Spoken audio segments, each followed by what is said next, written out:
নমস্কার বন্ধুরা, মিনু ছোট রান্নাঘরে সকলকে জানাই স্বাগত। সকালবেলায় কি সুন্দর চিংড়ি মাছ এনেছে আর মোচা নিয়ে এসেছে। চিংড়ি মাছের সাইজগুলো দেখুন, বেশ সুন্দর বড় বড় সাইজের চিংড়ি মাছ এনেছে আর দুটো মোচা নিয়ে এসেছে। আজকে চিংড়ি মাছ দিয়ে আমি মোচা দিয়ে একটা দারুণ স্বাদের রেসিপি বানিয়ে আপনাদের দেখাবো। প্রথমে চিংড়ি মাছগুলো পরিষ্কার করে নেব আর মোচাগুলোকেও কেটে নেব। এর সাথে আমি অল্প একটু আলুও দেব। আগে কেটে নিই, মোচাগুলো কেটে নেব। মোচা কেটে সবসময় জলে রাখতে হয়। আমি এখানে কিছুটা জল নিয়েছি, জলের মধ্যে একটু হলুদও দিয়ে দিয়েছি। মোচা কেটে কেটে হলুদ জলে রাখবো, তাহলে আর মোচাগুলো কালো হয়ে যাবে না। মোচা চিংড়ি মাছ কেটে নিয়ে রান্নাঘরে গিয়ে আপনাদের সাথে আবার দেখা হচ্ছে। চিংড়ি মাছ মোচা সব পরিষ্কার করে কেটে নিয়ে চলে এসেছি। মোচাগুলো আগে সিদ্ধ করব।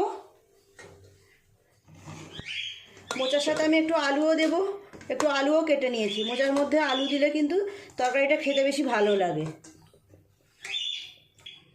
আলু অল্প একটু জল দিয়ে মোচাটাকে একটা সিটি দিয়ে নেব। একটা সিটি পড়লেই হয়ে যাবে।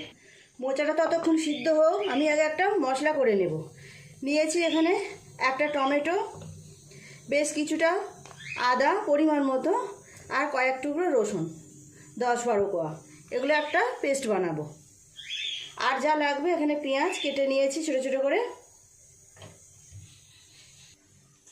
মশলাটা পেস্ট করে নিয়েছি। চিংড়ি মাছের মধ্যে একটু নুন আর হলুদ মিশিয়ে নেব।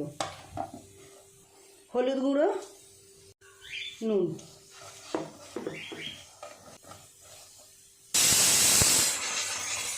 একটা সিটি পড়ে গেছে, এটা নামিয়ে রাখবো। তেলটা গরম হয়ে গেছে, চিংড়ি মাছগুলো ভেজে নেব। হালকা করে একটু নেড়ে চেড়ে ভেজে নেব। চিংড়ি মাছ ভাজা হতে তো সময় লাগে না, জাস্ট 2-1 মিনিট একটু নেড়ে চেড়ে নিলেই হয়ে যাবে। রঙটা চেঞ্জ হয়ে গেছে, নামিয়ে নেব। মোচা সিদ্ধটা আমি জলটা ঝরিয়ে নেব।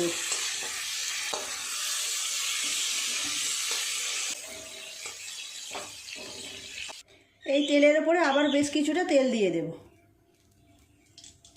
তেল গরম হয়ে গেছে, ফোড়নে দেব একটা শুকনো লঙ্কা, একটা তেজপাতা, 1 চামচ জিরে। ফোড়নটা ভাজা হয়ে গেছে, দিয়ে দেব পেঁয়াজ কুচি। মোচা কিন্তু যেভাবেই রান্না করা যাক না কেন, খেতে খুবই ভালো লাগে। আপনারা যদি কোনোদিন এইভাবে চিংড়ি মাছ দিয়ে রান্না না করে থাকেন, একবার করে দেখবেন, বেশ সুন্দর খেতে লাগে। লাল করে পেঁয়াজটাকে ভেজে নেব।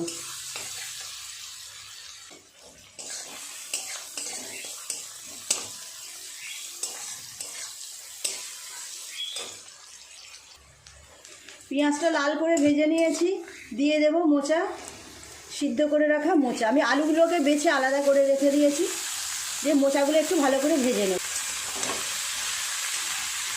আগের ভিডিওতে আমি মোচা কীভাবে কাটতে হয় দেখিয়েছিলাম, তাই আর আজকে মোচা কাটাটা দেখালাম না। 4-5 মিনিট এইভাবে নেড়ে চেড়ে মোচাটা একটু ভেজে নেব। 4-5 মিনিট সময় নিয়ে খুব ভালো করে মোচাগুলো পেঁয়াজের সাথে ভালো করে ভেজে নিয়েছি। এবার মশলাগুলো দিয়ে দেবো এক এক করে। দিয়ে দেবো আদা, রসুন আর টমেটোমের যে পেস্টটা করে রেখেছি। এর মধ্যে অল্প একটু পেঁয়াজও বেটে নিয়েছি আমি। হলুদ গুঁড়ো দেবো 1 চামচ, লঙ্কা গুঁড়ো দেবো 1 চামচের একটু কম, জিরে গুঁড়ো দেবো 1 চামচ, দিয়ে দেবো স্বাদ মতো নুন, 1 চামচের একটু বেশি নুন দিলাম।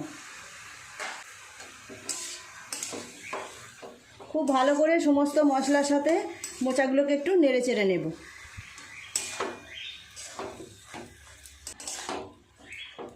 মোচা রান্নায় তো একটু চিনি দিতেই হবে, চিনি না দিলে মোচার স্বাদটা ভালো আসে না। দিয়ে দেবো একটু চিনি।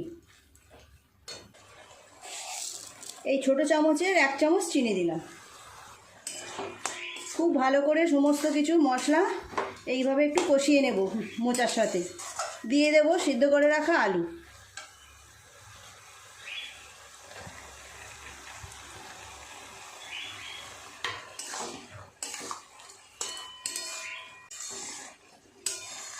খুব ভালো করে মশলার সাথে মোচাটাকে এইভাবে একটু কষিয়ে নেব সময় নিয়ে।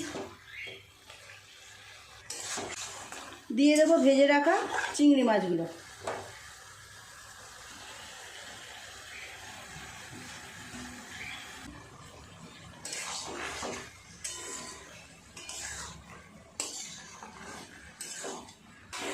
চিংড়ি মাছের সাথে মোচা আলু খুব ভালো করে একটু এইভাবে কষিয়ে নেব। মোচা কিন্তু অনেক উপকারিতা আছে, সেটা আপনারা জানেনই। মোচা, থোড় এগুলো সব কিছুই আমাদের শরীরের জন্য ভীষণ উপকারী। মাঝে মাঝে এগুলো খাওয়া খুব ভালো। অনেকেই খায় না, রান্না করতে ভয় পায় এই মোচা কাটার ভয়ে। মোচা কাটার ভয়ে অনেকে রান্না করতে চায় না, খেতে চায় না। কিন্তু কাটা এমন কিছু ব্যাপার না। খুব ভালো করে সমস্ত কিছু কষিয়ে নিয়েছি। দিয়ে দেবো পরিমাণ মতো জল। মশলার জার ধোয়া জলটা দিলাম, আর অল্প একটু দেব। সব কিছু তো আগে থেকে সিদ্ধ করাই আছে, খুব বেশি জল দেওয়ার দরকার নেই।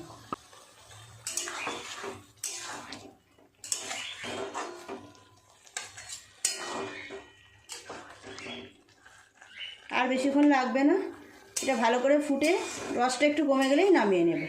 তৈরি হয়ে যাবে আজকের আমার দারুণ স্বাদের রেসিপি, চিংড়ি মাছ দিয়ে মোচার ঘন্ট। একটু চাপা দিয়ে রাখবো।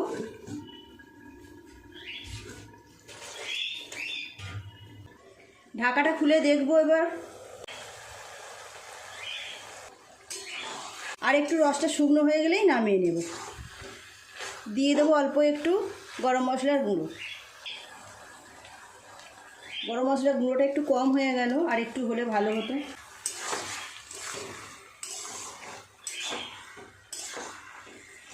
বন্ধুরা, বাজারে তো প্রচুর মোচা, থোড় পাওয়া যায়, সবসময় পাওয়া যায়। আপনারাও কিনে খাবেন।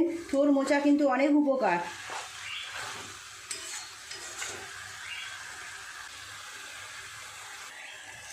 জলটা পুরোপুরি শুকনো হয়ে গেছে, এবার নামিয়ে নেব। নিরামিষ করে মোচা রান্না করলে তাতে একটু ঘি দেবেন, দেখবেন খুব সুন্দর খেতে লাগবে।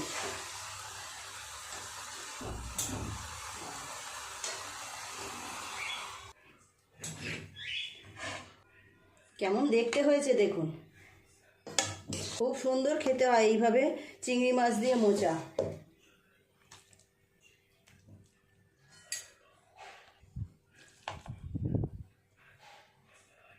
তৈরি হয়ে গেল আমার আজকে দারুণ স্বাদের চিংড়ি মাছ দিয়ে মোচার ঘন্ট। আপনারা অবশ্যই একবার এইভাবে বাড়িতে বানিয়ে দেখবেন। এত বড় বড় চিংড়ি না হলেও হবে, যেমন সাইজ পাবেন তেমন চিংড়ি মাছ দিয়েই করবেন, অসম্ভব সুন্দর স্বাদ হয়। তো প্লিজ বন্ধুরা, আজকের রেসিপিটা কেমন লাগলো কমেন্ট করে জানাবেন। ভালো লাগলে একটা লাইক করে দেবেন, আমার চ্যানেলটি সাবস্ক্রাইব করে পাশের বেল ঘন্টিটা ক্লিক করে দেবেন। তাহলে যখনই আমি এই রকম নতুন নতুন সুন্দর সুন্দর রেসিপি আপলোড করব, তার সাথে সাথে সবার আগে আপনার নোটিফিকেশনে পৌঁছে যাবে। সবাই খুব ভালো থাকবেন। দেখা হচ্ছে পরের দিন নতুন কোনো ভিডিওর সাথে। নমস্কার।